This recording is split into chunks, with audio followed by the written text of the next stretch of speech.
Hello, this is Priyanka Sharma. I welcome you all on the digital platform of Banco exam preparation.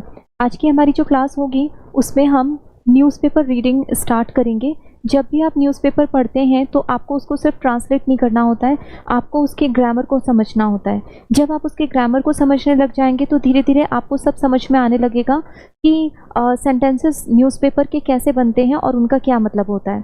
तो अब हम इसको start करते हैं। आज की ये जो आपकी न्यूज़पेपर की जो क्लास है ये एकदम बेसिक क्लास है, क्योंकि इसमें कुछ बेसिक चीज़ें आपको मैं बताऊंगी कि कैसे ग्रामर रूल्स जो होते हैं वो इन सेंटेंसेस में फॉलो होते हैं और कैसे हमें इनको समझना होता है। क्योंकि जब भी आप न्यूज़पेपर को पढ़ते हैं तो आपको सिर्फ उसको ट्रांसलेट नहीं करना होता है, आपको उसको एनालिसिस करना होता है।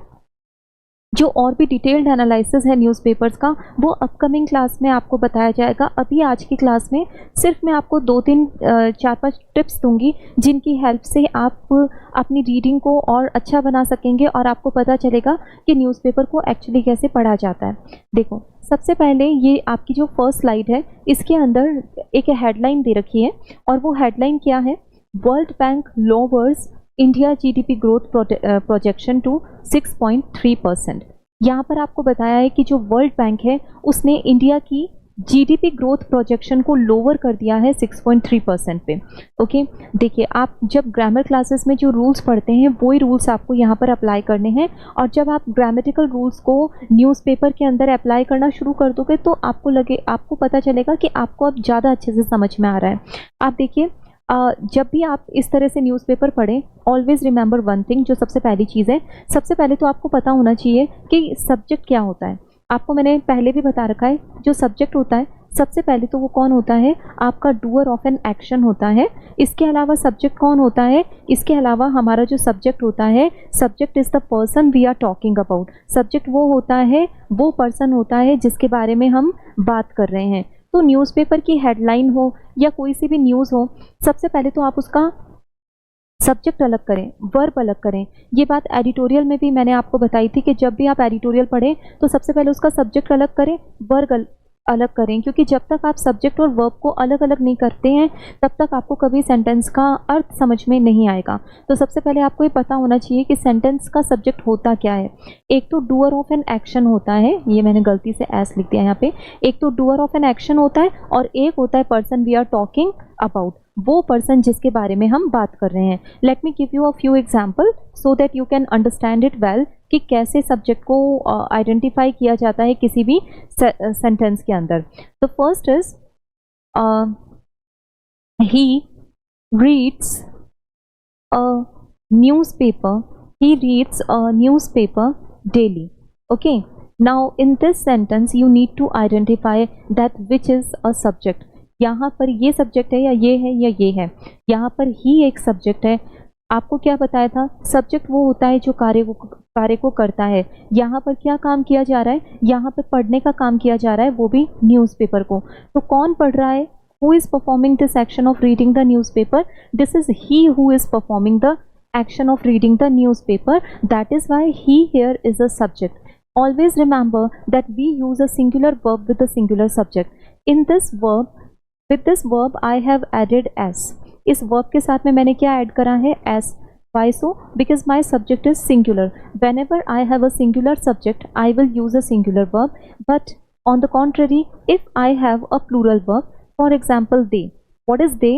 They stands for more than one, right?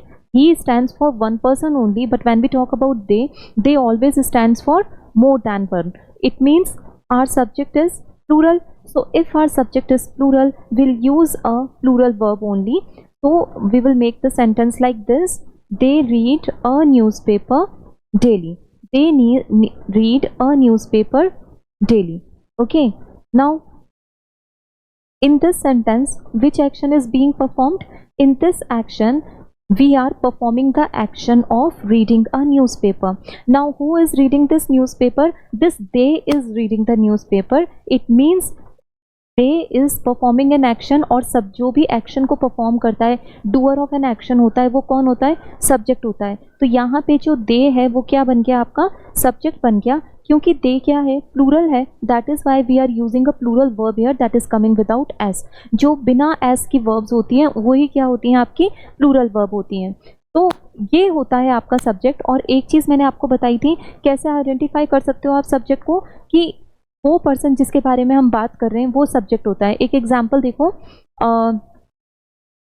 जैसे एक एग्जाम्पल दे देती हूँ आपको मैं, राम इज अ डॉक्टर। ये जो सेंटेंस है इसमें राम किसी भी तरीके का कोई एक्शन परफॉर्म नहीं कर रहा है, इसमें राम जो है वो किसी भी तरीके का कोई एक्शन परफॉर्म नहीं कर रहा है, बट इस सेंटेंस में हम राम के बारे में बात करें। Give me a second, we are coming back to that slide. Yes, here it is. ठीक है, Ram is a doctor, Ram is a doctor.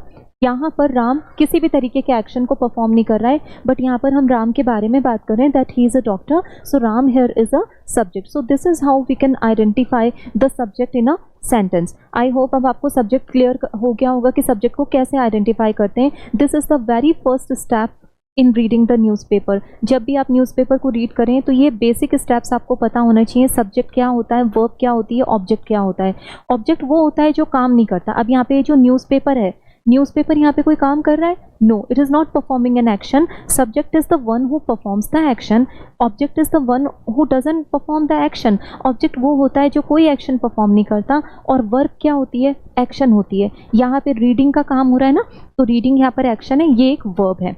Okay, so this is how you can spot कि आपके सेंटेंस के अंदर कौन सा सब्जेक्ट है, कौन सा वर्ब है और कौन सा ऑब्जेक्ट है। So I hope that now it is clear in to your mind, है ना। अब अपन आगे अपनी हेडलाइन की तरफ चलते हैं। सो this is the first headline that is given here. मैंने हेडलाइन की जो आगे की न्यूज़ थी उसको इसमें ऐड नहीं करा है, क्योंकि ये बेसिक क्लास है जिसमें मैं आपको बेसिक चीज़ें बता रही हूँ। ठीक है, आगे वाली जो आपकी न्यूज़पेपर रीडिंग क्लासेस होंगी, ऑफ कोर्स उसमें एडवांस पढ़ाया जाएगा, आपको पूरा न्यूज़पेपर यहाँ पे मैं खोल के दिखाऊंगी, बट अभी आपको सिर्फ बेसिक चीज़ें बताई जा रही हैं। Okay, now look at this headline 1, World Bank lowers India GDP growth projection to 6.3%, right.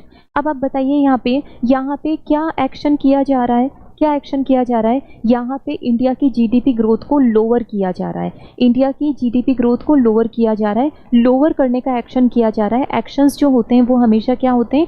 Verb होते हैं। ठीक है, अब ये जो इंडिया की जीडीपी ग्रोथ है उसको लोअर करने का काम कौन कर रहा है, कौन उसको नीचे कर रहा है? ये वर्ल्ड बैंक तो है जो इसके इंडिया की जीडीपी ग्रोथ को क्या कर रहा है? लोअर कर रहा है। तो यहाँ पे जो आपका वर्ल्ड बैंक हो गया वो क्या हो गया? आपका सब्जेक्ट हो गया, और आगे का जो पार्ट है इंडिया की जीडीपी ग्रोथ वो आपका ऑब्जेक्ट हो गया, क्योंकि ये कोई एक्शन परफॉर्म नहीं कर रहा है, वर्ल्ड बैंक परफॉर्म कर रहा है एक्शन, तो एक्शन को परफॉर्म करने वाला क्या होता है? आपका सब्जेक्ट होता है। अब देखिए, एक बात आपको हमेशा याद रखनी है, जो अभी मैंने थोड़ी देर पहले ही आपको बताई थी, कि जब भी आपका सब्जेक्ट सिंगुलर होता है तो आपकी वर्ब भी सिंगुलर होती है, और जब आपका सब्जेक्ट जो है प्लूरल होता है तो आपकी वर्ब भी प्लूरल होती है। सिंगुलर सब्जेक्ट का मतलब होता है सब्जेक्ट के साथ में एस को जोड़ देना, और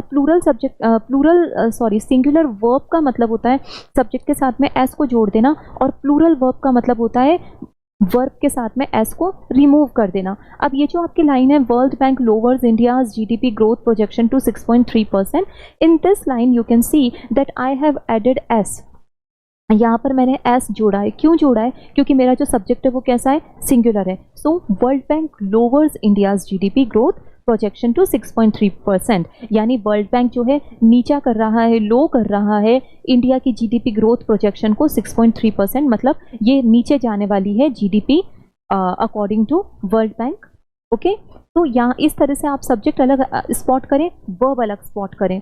जब भी न्यूज़पेपर पढ़ेंगे इनको अलग अलग पढ़ें और अलग अलग करके देखें, तो आपको वो लाइंस ज़्यादा अच्छे से समझ में आएगी। वर्ल्ड बैंक लोअर करता है या लोअर कर रहा है इंडिया की जीडीपी ग्रोथ प्रोजेक्शन को 6.3% पे। So this was the first headline. Now we are moving towards the second headline.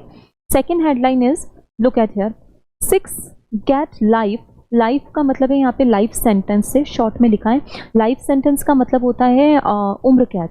Okay, देखिए, 6 get life sentence for killing man who did not vote for candidate they backed. Backed का मतलब होता है support करना। ये क्या कह रहे हैं? 6 जने जो हैं उनको लाइफ सेंटेंस मिली। किस लिए मिली? क्योंकि उन्होंने मार दिया उस आदमी को जिसने वोट नहीं करा था उस कैंडिडेट को, जिनको इस 6 लोगों ने क्या किया था? सपोर्ट किया था। देखो, जब आप ये लाइन पढ़ते हैं तो ये एक्चुअली ये जो मैं आप टिप दे रही हूँ ये उन बच्चों के लिए जिनका बेसिक बहुत वीक है। जब भी आप क्या है ये लाइन पढ़े ना, जैसे ये काफ़ी लंबी सी लाइन है तो मे भी कुछ बच्चों को समझ में नहीं आती है, आपको चिंता नहीं करनी है। कैसे समझना है, जैसा आपको अभी थोड़ी देर पहले क्या बताया था, सबसे पहले तो किसी भी लाइन के अंदर सब्जेक्ट को आइडेंटिफाई करो, वर्ब को आइडेंटिफाई करो। ओके, अब देखो यहाँ पे देखो 6 गेट लाइफ, 6 जनों को लाइफ सेंटेंस मिली। मैंने आपको क्या बताया था, सब्जेक्ट वो होता है जो या तो काम करता है या जिसके बारे में हम बात करते हैं। कितने जनों को लाइफ सेंटेंस मिली है, यहाँ हम 6 जनों के बारे में बात करें, उनको लाइफ सेंटेंस मिली है। तो ये क्या हो गया आपका सब्जेक्ट और ये क्या हो गई आपकी वर्ब। आपको मैंने अभी थोड़ी देर पहले एक टिप दिया था कि सिंगुलर सब्जेक्ट का सिंगुलर वर्ब होता है। सिंगुलर वर्ब का मतलब क्या होता है, उस वर्ब के साथ में एस लगा हुआ होता है। और प्लूरल सब्जेक्ट का प्लूरल वर्ब होता है, और प्लूरल वर्ब का मतलब क्या होता है, वो वर्ब जो विदाउट एस आती है। ओके, तो 6 जनों को क्या मिली है, लाइफ सेंटेंस मिली है। किस लिए, फॉर किलिंग, क्योंकि उन्होंने मार दिया है। फॉर किलिंग, आपको पता है ना कि फॉर से हम हमेशा पर्पस बताते हैं। जैसे सपोज कोई आपसे पूछे कि आप रोज कोचिंग क्यों जाते हो, तो आप कहेंगे फॉर स्टडिंग। आपके टीचर्स रोज कोचिंग में क्यों आते हैं, फॉर टीचिंग। फॉर से हम हमेशा पर्पस बताते हैं, कारण बताते हैं, पर्पस बताते हैं, राइट। तो यहाँ पर भी तो पर्पस ही बताया जा रहा है कि 6 जनों को लाइफ सेंटेंस मिली, क्यों मिली, फॉर किलिंग, क्योंकि उन्होंने मार दिया। ठीक है, एक मैन को मार दिया, एक आदमी को मार दिया। Who did not vote for candidate they backed, जिसने नहीं दिया वोट, किसको नहीं दिया वोट, उस कैंडिडेट को जिसको इन्होंने बैक किया। बैक करने का मतलब सपोर्ट होता है। यहाँ पे जो दे है ये किसके लिए आ रहा है, ये इन 6 के लिए आ रहा है। दे बैक्ड, वो मतलब जिस आदमी को इन्होंने सपोर्ट किया था, जिस आदमी को इन्होंने सपोर्ट किया था, जिस आदमी ने उसको वोट नहीं दिया, तो इन 6 जनों ने उस आदमी को मार दिया कि तुमने हमारे बैक्ड कैंडिडेट को वोट नहीं दिया, तुमने हमारे द्वारा सपोर्टेड कैंडिडेट को वोट नहीं दिया, तो उसे किल कर दिया था। End of course it's a heinous crime. Okay, अब यहाँ पे देखो, यहाँ पे आपको हु दिख रहा है। जब भी किसी लाइन में हु आए तो आपको ये बात पता होनी चाहिए कि जो हु होता है वो इंसानों के लिए यूज होता है। Late me give an example. Who एक रिलेटिव प्रोनाउन है, और हु रिलेटिव प्रोनाउन हमेशा उस नाउन के पास आता है जिसके लिए उसको यूज किया जा रहा है। Late me give an example. Ram who is my student is very intelligent. ठीक है, now look at this line. Ram who is my student, Ram जो कि मेरा स्टूडेंट है वो बहुत इंटेलिजेंट है। अब यहाँ पे ये जो हु है ये किसके लिए आ रहा है, राम के लिए। Now look at the position of who. Who उस शब्द के पास आता है जिसके लिए उसको यूज़ किया जा रहा है। तो यहाँ पे राम के लिए यूज़ किया जा रहा है, तो एकदम राम के पास ही आया है। और ये हु एक रिलेटिव प्रोनाउन होता है, और इसके बाद की जो वर्ब होती है वो हमेशा हु प्रोनाउन के एंटीसीडेंट के अकॉर्डिंग आती है। हु के पहले कौन आ रहा है, राम। राम सिंगुलर है तो यहाँ पे सिंगुलर वर्ब आ गई। इसी तरह से अगर मैं यहाँ पे प्लूरल लिख देती राम एंड श्याम, तो यहाँ पे हम आर कर देते। तो आपको क्या समझ में आया, हु हमेशा किसके लिए यूज होता है, इंसानों के लिए। एक और एग्जांपल देखिए, द बुक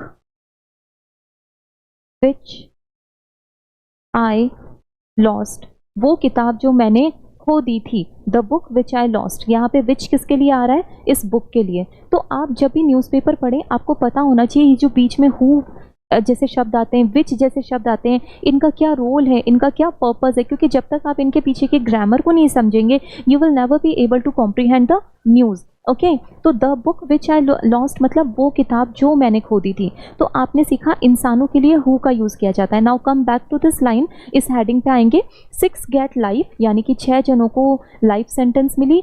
फॉर किलिंग, मार देने के लिए, मैन को, एक आदमी को। कौन था वो man, who did not vote, वो आदमी जिसने वोट नहीं किया।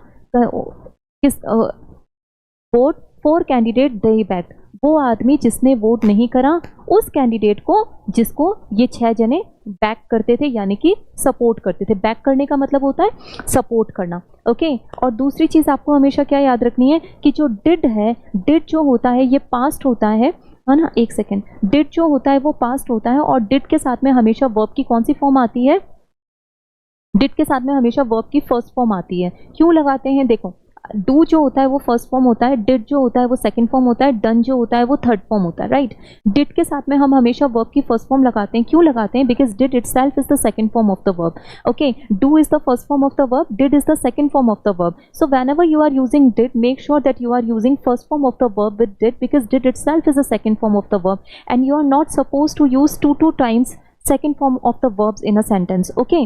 तो आप यहाँ पे देखिए, यहाँ पर हमने डिड लगाया है, तो डिड के साथ में हमेशा वर्ब की फर्स्ट फॉर्म वोट आया है, ठीक है। अगर हमें इसकी पास्ट फॉर्म लगानी होती तो वोटेड कर देते, बट डिड के कारण हमने इसको क्या रखा है, फर्स्ट फॉर्म में ही रखा है। ऐसे करके आपको पढ़ना है, ये बेसिक्स होते हैं। ये बेसिक्स अगर आपको पता चल जाएंगे तो स्लोली एंड ग्रेजुअली आपको बहुत ईजी हो जाएगा न्यूज़पेपर पढ़ना या कोई भी एडिटोरियल पढ़ना, ठीक है। 6 get life for killing man, 6 जनों को लाइफ सेंटेंस मिला क्योंकि उन्होंने एक आदमी को मार दिया। कौन सा आदमी? Who did not vote for candidate, जिसने उस कैंडिडेट को वोट नहीं किया था जिसको ये 6 के 6 बैक कर रहे थे, यानी कि सपोर्ट कर रहे थे। I hope that the second headline is clear in to your mind, and now we are moving towards the third one. Third is Rajasthan unveils. देखो ये सब न्यूज़पेपर की हेडलाइंस हैं, ये सारी न्यूज़पेपर की हेडलाइंस है। ये थर्ड न्यूज़पेपर हेडलाइन है। देखो राजस्थान, राज जो है शॉर्ट में लिखा है, राजस्थान का शॉर्ट है। राजस्थान अनवील्स. अब मैं आपको बताती हूँ व्हील क्या होता है। व्हील जो होता है उसका मतलब क्या होता है? व्हील का मतलब होता है किसी चीज़ को छुपा देना। एक्चुअली व्हील को हिंदी में हम घूंघट कहते हैं, और घूंघट का क्या काम होता है? घूंघट का काम यही होता है कि वो चेहरे को छुपा के रखता है। तो अगर आप किसी चीज़ को व्हील करते हैं तो इसका क्या मतलब होता है? इसका मतलब होता है आप उस चीज़ को छुपा देते हैं। व्हील के कई सिनोनिम हो सकते हैं, जैसे व्हील का सिनोनिम हो सकता है कवर, हाइड, कंसील। ये सभी क्या हैं? ये सभी छुपाने वाले वर्ड्स ही हैं। कोवर्ट, COVERT, ये सभी क्या है? छुपाने वाले, गुप्त करने वाली चीज़ें हैं। तो इनके ये सभी क्या होते हैं? सिनोनिम होते हैं। इसका एंटोनिम अगर आप बनाएंगे तो वो रिवील हो सकता है। रिवील का मतलब क्या होता है? सामने उजागर करना। जबकि इन सभी वर्ड्स का मतलब क्या होता है? इन सभी वर्ड्स का मतलब होता है चीज़ को छुपा देना। तो veil is hide something, cover is to hide something, hide का मतलब तो होता ही हाइड है, और कंसील का मतलब भी क्या होता है? किसी चीज़ को छुपा देना, ठीक है। So let's come to the headline back. देखो Rajasthan unveils new primary school curriculum aligned with NEP 2020, है ना। अब देखिए ये क्या कह रहे हैं? राजस्थान जो है अनवील करता है। अभी आपको मैंने बताया व्हील का मतलब क्या होता है? कवर करना, और अनवील का मतलब क्या हो जाएगा? उसको रिवील कर दिया, उसको सबके सामने उजागर कर दिया, ठीक है। अब आप देखिए सबसे पहले सब्जेक्ट को आइडेंटिफाई करेंगे। जब भी कोई न्यूज़पेपर की हेडलाइन, चाहे आप न्यूज़पेपर की हेडलाइन पढ़ें, चाहे आप एडिटोरियल पढ़ें, कुछ भी आप पढ़ रहे हो, सबसे पहले आपको सब्जेक्ट स्पॉट करना है, फिर वर्ब स्पॉट करनी है, ठीक है। तो यहाँ पे देखो, यहाँ पे राजस्थान जो है ना अनवील कर रहा है न्यू प्राइमरी स्कूल करिकुलम का, वो करिकुलम जो कि अलाइंड विद है, यानी कि अकॉर्डिंग टू है NEP 2020 के, ओके। तो अब देखो यहाँ पे अनवील का मतलब होता है उजागर करना, सामने लेकर के आना, है ना। तो अनवील तो क्या हो गया? एक एक्शन हो गया। अच्छा बताओ कौन परफॉर्म कर रहा है इस एक्शन को? अनवील करने का काम कौन कर रहा है? आपको बताया था कि सब्जेक्ट जो होता है वो डूअर ऑफ एन एक्शन होता है, कार्य को करने वाला होता है। तो न्यू प्राइमरी स्कूल करिकुलम जो है वो कौन अनवील कर रहा है यहाँ पे? वो अनवील कर रहा है राजस्थान। तो राजस्थान आपका क्या हो गया? यहाँ पे सब्जेक्ट हो गया। ऑब्जेक्ट वो होता है जो कोई काम नहीं करता। अब यहाँ पे देखो राजस्थान अनवील कर रहा है न्यू प्राइमरी स्कूल करिकुलम को। अब आप मुझे बताइए ये जो न्यू प्राइमरी स्कूल करिकुलम है, is it performing any action? No, it is not performing any action. इसको तो सब्जेक्ट के द्वारा अनवील किया जा रहा है। तो ये बाकी का आगे वाला जो ये पार्ट है ये आपका क्या हो गया? ऑब्जेक्ट हो गया। तो यहाँ पे ये राजस्थान हो गया आपका सिंगुलर सब्जेक्ट। सिंगुलर सब्जेक्ट की सिंगुलर वर्ब एस के साथ में जुड़ी हुई है। अनवील है ना, अनवील है तो सिंगुलर वर्ब है, इसलिए यहाँ पे क्या लगाया है? एस लगाया है। ऐसे करके इनको पढ़ना होता है। तो जब आपने ये 3 सेंटेंसेस, 3 हेडलाइंस पढ़ी तो आपको ये समझ में आया कि आपका जो भी सेंटेंस होता है उसका एक सर्टेन पैटर्न होता है। और वो पैटर्न क्या होता है? सबसे पहले सब्जेक्ट आता है, फिर वर्ब आता है और वर्ब के बाद में क्या आता है, ऑब्जेक्ट आता है। यहाँ पर भी देखो SVO फॉलो हो रहा है, आप इस ऑर्डर को बिगाड़ नहीं सकते, है ना। सब्जेक्ट के बाद में जो आता है वो वर्ब होता है और वर्ब के बाद वाला ऑब्जेक्ट होता है। यही वो एक बेसिक स्ट्रक्चर होता है जो कि हर सेंटेंस के अंदर फॉलो होता है और वो आपको स्पॉट करना होगा एडिटोरियल्स के अंदर भी और न्यूज़पेपर के अंदर भी। सो आई होप आपको ये तीनों की तीनों जो हेडलाइंस है ये समझ में आ गई होंगी। And now we are moving towards the next part.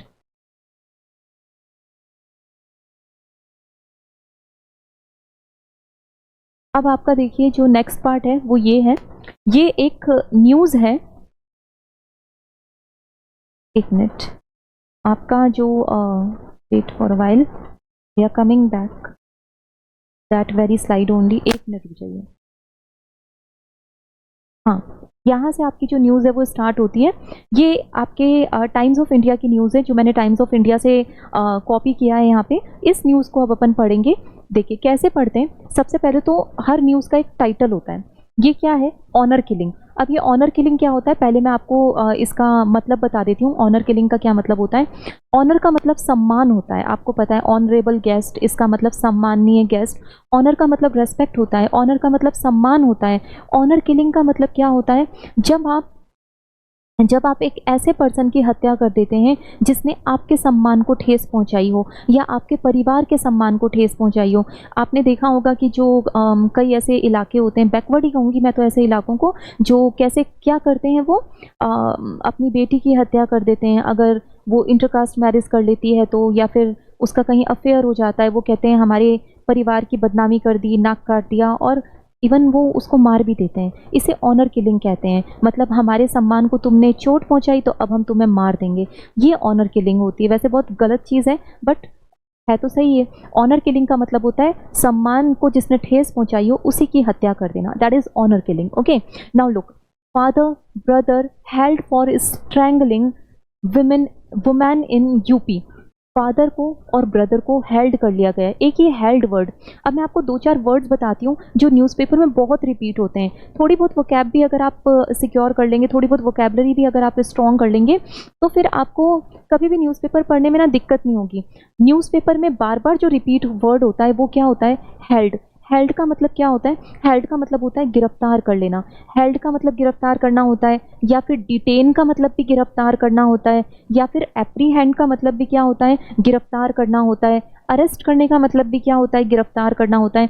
और ये वर्ड्स आपको न्यूज़पेपर में बहुत फ्रिक्वेंटली देखने को मिलेंगे, क्योंकि न्यूज़पेपर में वैसे भी क्राइम की बहुत सारी न्यूज़ होती हैं, तो ये वर्ड्स आपको बार बार रिपीट होते हुए दिखाई देंगे। तो इस तरह से सबसे पहले तो आपको ग्रामर समझ में आना चाहिए, और सेकेंड चीज़ आपको आपका वोकैब भी स्ट्रॉन्ग होना चाहिए। ठीक है, अब वापस इस पे आते हैं अपन न्यूज़ पे। Father brother held for strangling. अभी थोड़ी देर पहले मैंने आपको बताया था, फोर से हम हमेशा पर्पस बताते हैं। आप कोचिंग क्यों आते हैं, फॉर स्टडिंग। टीचर्स कोचिंग क्यों आते हैं, फॉर टीचिंग। यहाँ फादर और ब्रदर को हेल्ड यानी गिरफ्तार क्यों कर लिया गया, for strangling women in UP, क्योंकि उन्होंने एक वुमेन को यूपी के अंदर स्ट्रैंगल कर दिया था। आपको बता देती हूँ मैं, स्ट्रैंगुलेट करने का मतलब होता है गला घोट करके मार देना, दैट इज स्ट्रैंगुलेट। ओके, चलिए अब इसको आगे पढ़ना स्टार्ट करते हैं। ठीक है, पुलिस हैव अरेस्टेड। अगर आप लोगों ने नाउन चैप्टर पढ़ लिया है तो शायद आपको पता होगा, जो पुलिस है, पुलिस के साथ में हमेशा प्लूरल वर्ब लगाई जाती है। कभी भी ऐसे नहीं कहते police has arrested, police is coming. It's always police are coming and police have arrested. ये रूल है, ये आपको पता होना चाहिए। नाउन चैप्टर के अंदर आपके बहुत सारे ऐसे वर्ड्स हैं जिनके साथ में प्लूरल वर्ब लगती है, और वो आपको एक बार रिवाइज कर लेने हैं ताकि आपका कभी भी ग्रामेटिकल एरर ना आए। Now look at here, police have arrested. But I told you, आपको सबसे पहले क्या करना होगा, सब्जेक्ट मार्क करना होगा, फिर वर्ब मार्क करनी होगी, और फिर ऑब्जेक्ट मार्क करना होगा। अब देखिए यहाँ पे हैव अरेस्टेड, अरेस्ट कर लिया है। एक्शन जो होता है वो वर्ब होता है। किसने अरेस्ट करा है, who is the doer of an action here, it is police that is performing this action. तो police is subject, have arrested is verb. किसको गिरफ्तार किया है, फादर एंड ब्रदर को, फादर एंड ब्रदर को। तो ये क्या बन गए, आपके ऑब्जेक्ट बन गए। वही वाला ऑर्डर जो मैंने अभी आपको बताया था, सबसे पहले सब्जेक्ट, फिर वर्ब, और फिर उसके बाद में object. Okay, police have arrested, police को प्लूरल मानते हैं इसलिए हैव अरेस्टेड लगाया है, कभी भी पुलिस हैज़ अरेस्टेड नहीं होगा। पुलिस हैव अरेस्टेड, पुलिस ने अरेस्ट कर लिया है फादर एंड ब्रदर को ऑफ द 23-year-old वुमेन 23 साल की लड़की के फादर और ब्रदर को whose half burnt body was found on June 3 in a forest here. Okay ये बता रहे हैं उस 23 साल की लड़की के पापा और भाई को गिरफ्तार कर लिया है जिसकी आधी जली हुई, हाफ बर्न्ड इज आधी जली हुई बॉडी मिली थी 3 जून को फॉरेस्ट में।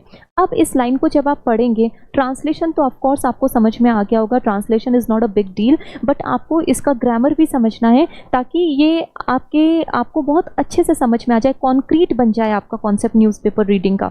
सबसे पहले तो आपको क्या पता होना चाहिए, जब भी डेट होती है, डेट या डे होता है, उससे पहले हमेशा कौन सी प्रपोजिशन आती है, ऑन। देखो यहाँ पे ऑन लगाया है, ओके। फिर उसके बाद में हुज यहाँ पे लगा है, हुज भी एक रिलेटिव प्रोनाउन होता है। इन क्लासेस में, ये जो न्यूज़पेपर की क्लास है, अभी 2 एडिटोरियल की मैंने आपको ऑलरेडी दी है और इस न्यूज़पेपर वाली ये अभी फर्स्ट क्लास है हमारी। इन क्लासेस में मैंने आपको कई रिलेटिव प्रोनाउंस के बारे में बताया। I told you about who, जो कि किसके लिए यूज़ किया जाता है, इंसानों के लिए। I told you about which, जो कि नॉन लिविंग या फिर जानवरों के लिए यूज़ किया जाता है। And now we are going to study the relative pronoun that is whose. Whose का काम क्या होता है, इसका काम होता है पोजेशन बताना, ऑनरशिप बताना। Let me give an example, look, the man whose car was stolen, ठीक है, the man whose car was stolen, the man whose car was stolen. अब ये आगे आप कोई सी भी लाइन ऐड कर सकते हैं। इसका क्या मतलब हुआ, वो आदमी जिसकी कार चोरी हो गई थी। अब आप बताओ, यहाँ पर ये जो वर्ड हुज है, ये इस मैन का पोजेशन नहीं बता रहा है क्या? बताइए, कार के ऊपर पोजेशन का मतलब होता है अधिकार।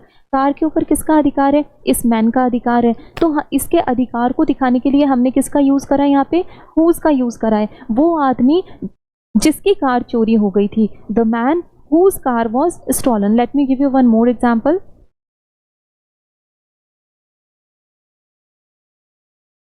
देखिए, the writer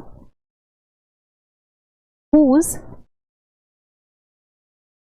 article was published, वो राइटर जिसका आर्टिकल पब्लिश हुआ था। कोई भी आगे उसके लिए आप ऐड कर सकते हैं, वो राइटर जिसका आर्टिकल पब्लिश हुआ था। तो वो आर्टिकल किसका था, वो आर्टिकल था इस राइटर का। तो इस पोजेशन को दिखाने के लिए हमने किसका यूज़ करा, हुज। तो हुज का मतलब क्या होता है, जिसका। वो राइटर जिसका आर्टिकल पब्लिश हुआ, वो आदमी जिसकी कार चोरी हुई। तो आई होप आपको हुज समझ में आ गया होगा। अब अपन वापस से न्यूज़पेपर पे आएंगे ताकि आपका ना एकदम कॉन्क्रीट है ना, वो अंडरस्टैंडिंग हो जाए आपकी ग्रामर पे, ठीक है। अब देखो, Police have arrested the father and brother of the 23-year-old woman whose half-burnt body, किसकी बॉडी थी वो half burnt, इस लड़की की बॉडी थी। तो इस लड़की का पोजेशन बताने के लिए हमने क्या लिखा है, यहाँ पे whose लिखा है, जिसकी आधी जली हुई body was found on June 3, जिसकी बॉडी 3 जून को पाई गई थी, मिली थी उसकी बॉडी। अब ये जो सेंटेंस है ना, was found, ये एक पैसिव सेंटेंस है। पैसिव सेंटेंस कौन से होते हैं, पैसिव सेंटेंसेस वो सेंटेंसेस होते हैं जिनमें सब्जेक्ट कोई काम नहीं करता है, वो पैसिव सेंटेंस होते हैं। अब एक एग्जांपल देखिए, look at this example, I at a mango, ठीक है। ये एक क्या है, ये एक एक्टिव सेंटेंस है क्योंकि यहाँ पे सब्जेक्ट ना एक्टिव होके काम कर रहा है। लेकिन पैसिव क्या होता है, पैसिव वो सेंटेंसेस होते हैं जिनमें सब्जेक्ट एक्टिव होके काम नहीं करता और ऑब्जेक्ट सब्जेक्ट बना हुआ होता है, ठीक है। उसमें सब्जेक्ट कोई काम नहीं करता, उसमें कोई एक्शन नहीं हो रहा होता। ये इसका सब्जेक्ट है, ये इसका वर्ब है, ये इसका ऑब्जेक्ट है। नाउ अब मैं इसका क्या बनाऊंगी, पैसिव बनाऊंगी। तो object will come at the place of subject and the sentence will become like this, a mango was eaten by me, okay.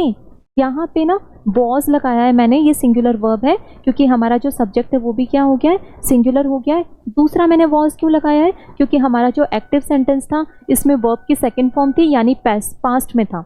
अब देखो, आई एट अ मैंगो, मैंने एक मैंगो खाया, a mango was eaten, mango को खाया गया, ठीक है, मैंगो को खाया गया। इसी तरह से एक और एग्जाम्पल देखो, आप ना पैसिव इसमें स्पॉट करा करो न्यूज़पेपर में। और एक एग्जांपल देखो, दे प्लेड क्रिकेट, उन्होंने क्रिकेट खेला। ये तो क्या है, एक्टिव सेंटेंस है। इसी का पैसिव क्या बनेगा, क्रिकेट वॉज प्लेड, क्रिकेट खेला गया, क्रिकेट वॉज प्लेड, ओके तो आपने देखा पैसिव में क्या होता है ना कि आपका जो सब्जेक्ट होता है वो कोई काम नहीं करता बल्कि उसको किसी और के द्वारा किया गया है, ठीक है। क्रिकेट वॉज प्लेड, क्रिकेट खेला गया। मैंगो वॉज ईटन, मैंगो को खाया गया। बॉडी वॉज फाउंड, बॉडी को पाया गया। बॉडी खुद थोड़ी ना चल के आ गई, इसका मतलब ये पैसिव हुआ कि नहीं हुआ। बॉडी वॉज फाउंड June 3 को in a forest here an officer said on Tuesday. ये बात ऑफिसर ने बताई है ट्यूसडे को। अगेन यू कैन सी कि नाम से पहले दिन के नाम से पहले ऑन होता है, दिनांक से पहले भी ऑन होता है। ये प्रपोजिशंस हमेशा आपके दिन और डेट से ऑन यूज किया जाता है, ये आपको पता होना चाहिए। आगे देखिए, ही सैड, उसने बताया। यहाँ पे ही किसके लिए आ रहा है, इस ऑफिसर के लिए आ रहा है। आपको पता है ही प्रोनाउन है, प्रोनाउन वो होते हैं जो नाउन की जगह पे यूज होते हैं। ऑफिसर तो नाउन है, तो ऑफिसर नाउन की जगह पे हम क्या यूज कर सकते हैं, प्रोनाउन ही तो यूज करेंगे। After all he is a male person, right. तो ही मेल के लिए हमने क्या यूज कर लिया यहाँ पे, ही सैड, उसने कहा। सरस्वती माल्या, ऑलवेज रिमेंबर जब भी प्रॉपर नाउन होगा, प्रॉपर नाउन का मतलब होता है नाम किसी भी पर्सन का, किसी भी जगह का, गांव का, शहर का, उसका फर्स्ट लेटर हमेशा क्या होता है, कैपिटल होता है। यहाँ पे जो सरस्वती माल्या है ये क्या है, ये नाम है उस लड़की का, तो इसके फर्स्ट लेटर क्या रखे गए हैं, कैपिटल रखे गए हैं। He said Saraswati Malya was a victim of honour killing. Victim का मतलब होता है पीड़ित, विक्टिम का मतलब होता है पीड़ित, मतलब जिसकी हत्या कर दी गई है, जो पीड़ित है इस चीज़ में। उसने कहा कि जो विक्टिम है ना, ऑनर किलिंग की विक्टिम, वो कौन है, सरस्वती माल्या थी। वॉज, अब यहाँ पर मैंने देखो यहाँ पर वर्ब की कौन सी फॉर्म लगाई है, सेकंड फॉर्म। इसका मतलब बात पास्ट की हो रही है, बात पास्ट की हो रही है, तो इसलिए हमने हेल्पिंग वर्ब भी कौन सी लगाई है, पास्ट की लगाई है, क्योंकि ये सारा इंसिडेंट पास्ट में हो चुका है, ठीक है। आगे देखिए, senior superintendent of police Sanjay Kumar sad. अब देखो यहाँ पे संजय कुमार सैड, सैड का मतलब तो होता है कहना, कहना यानी वर्ब, तो ये हो गया आपका एक्शन, है ना। और इसको कौन परफॉर्म कर रहे हैं, ये संजय कुमार है, तो ये संजय कुमार इसके पूरे के पूरे क्या हो गए, सब्जेक्ट हो गए। आपको क्या ध्यान रखना है, आपको ध्यान रखना है SVO, सबसे पहले सब्जेक्ट आता है, फिर वर्ब आता है, वर्ब के लास्ट में ऑब्जेक्ट आता है।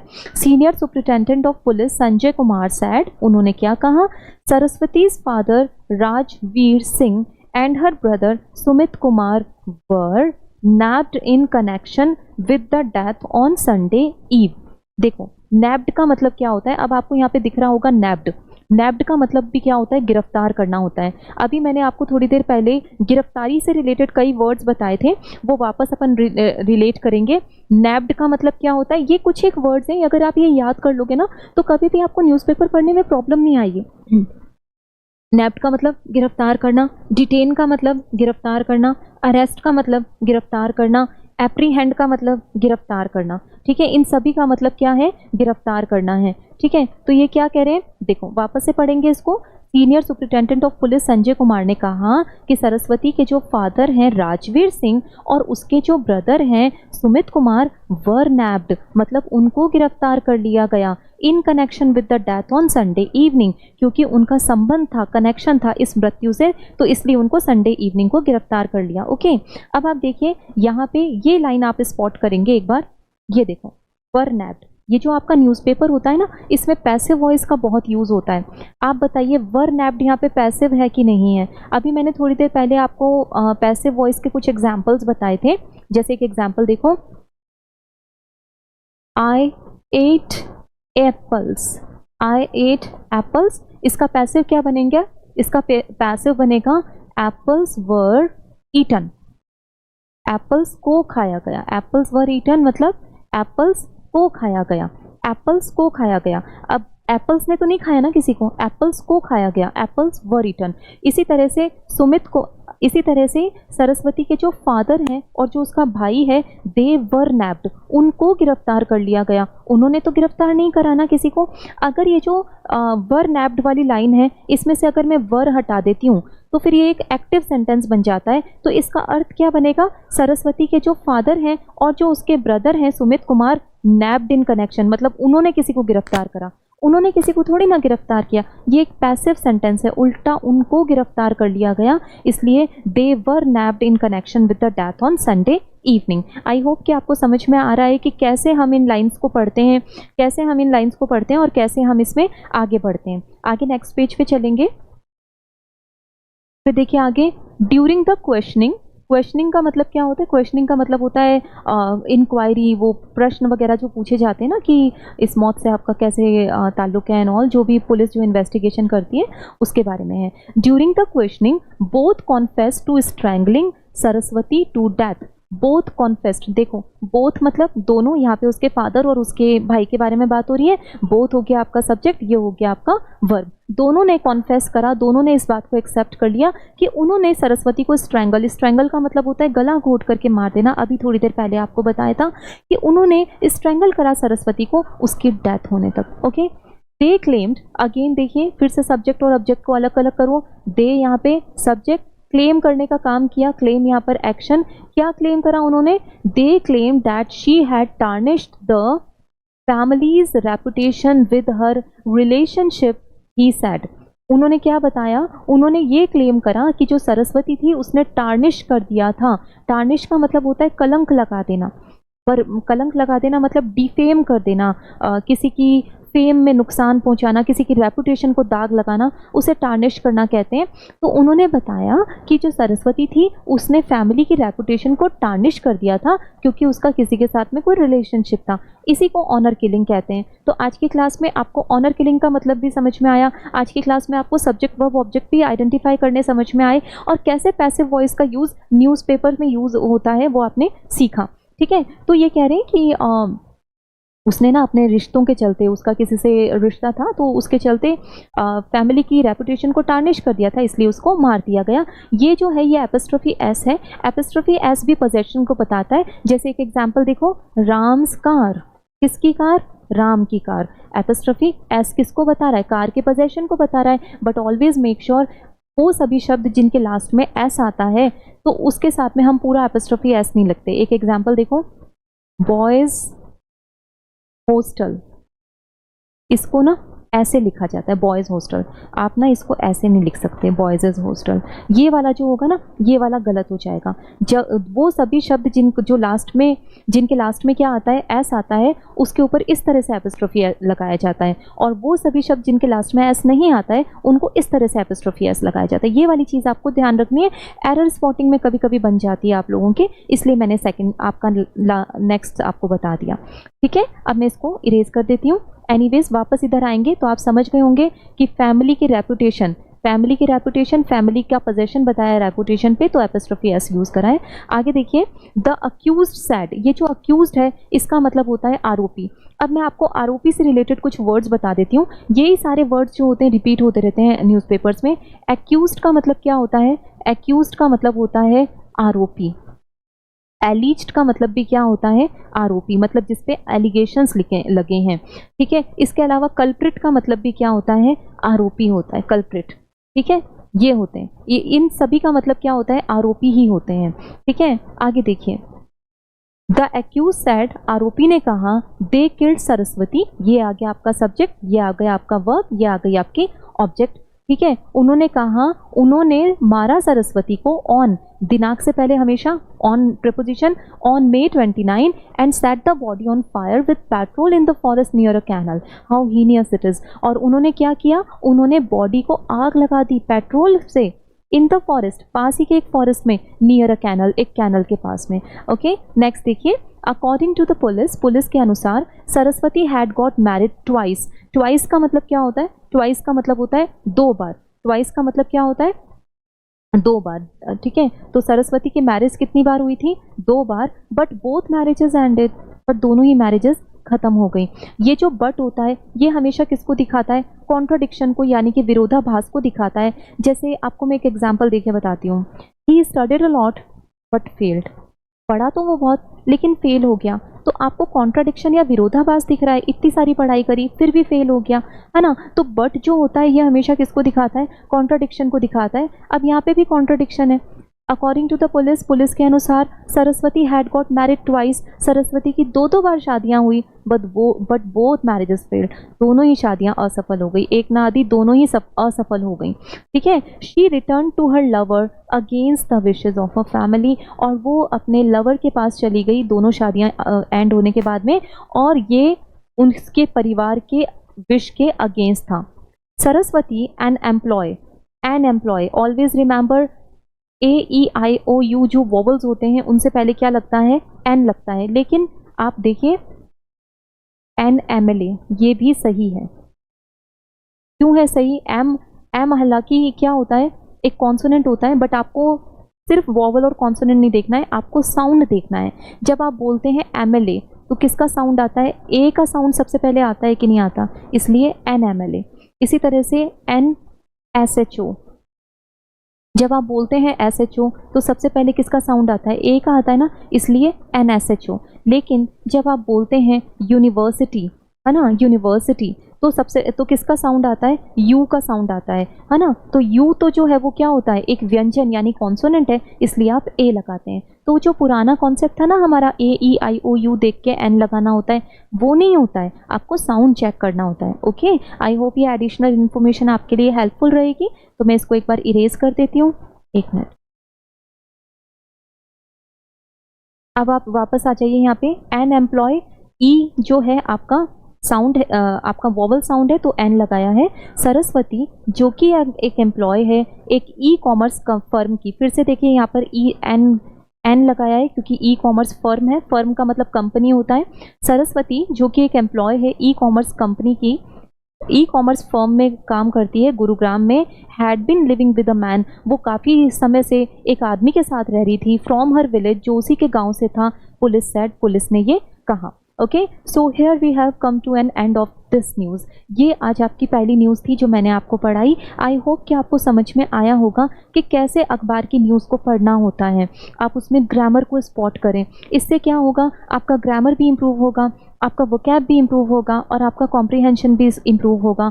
और जब आप न्यूज़पेपर को पढ़ेंगे तो वो सिर्फ एक मेयर ट्रांसलेशन नहीं होगा, बल्कि वो एक तरह से आपकी ग्रामर, वोकैब और कॉम्प्रिहेंशन तीनों का एक पूरा का पूरा एक सार बन जाएगा। उसमें सारी चीज़ें कवर हो जाएगी। So this is how you should read newspaper. Newspaper की जो अपकमिंग क्लासेस होंगी उनमें और भी मैं आपको अच्छे टिप्स दूंगी कि किस तरह से न्यूज़पेपर को पढ़ा जाता है। Thank you very much, bye.